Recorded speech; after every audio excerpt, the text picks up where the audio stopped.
Maharashtra today 24 news सत्य परिस्थितीचा सविस्तर आढावा। नीट परीक्षेची प्रश्नपत्रिका फाडणाऱ्यांना फाशी दिली पाहिजे। या प्रश्नपत्रिका फाडण्याच्या प्रकारावर सरकार झोपले आहे का? आमदार बच्चू कडू। नीट परीक्षेचा पेपर फुटीचा कथित प्रकरणावर बच्चू कडू यांनी तीव्र प्रतिक्रिया दिली आहे। ज्यांनी नीटचा पेपर फोडला त्यांना फाशी देण्यात यावी अशी जोरदार मागणी बच्चू कडू यांनी दिली आहे। त्यांनी असाही प्रश्न विचारला की प्रश्नपत्रिका फाडण्याच्या प्रकाराकडे सरकारचे दुर्लक्ष होत आहे का?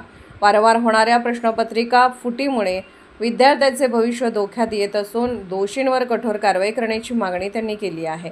महाराष्ट्र टुडे मराठीसाठी ब्युरो रिपोर्ट धाराशिव।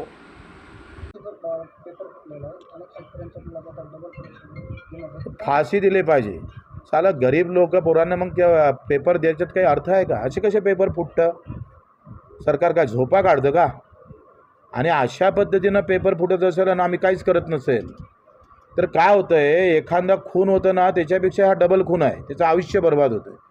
तो जो गरीब पोरगा आहे, जो काही युवक आहे, तो किती काम करतं, किती मेहनत करतं, पुण्याला जायचं, तिथं आयुष्य गमावून बसायचं आणि वेळेवर पेपर फुटत असेल तर तो मोठी हत्या आहे। फासावर टाकलं पाहिजे साल्यांना। आणि ज्यांना फोडलं आहे ना, सरकारनं निघालं तर आम्ही जाऊन मारून साल्याला।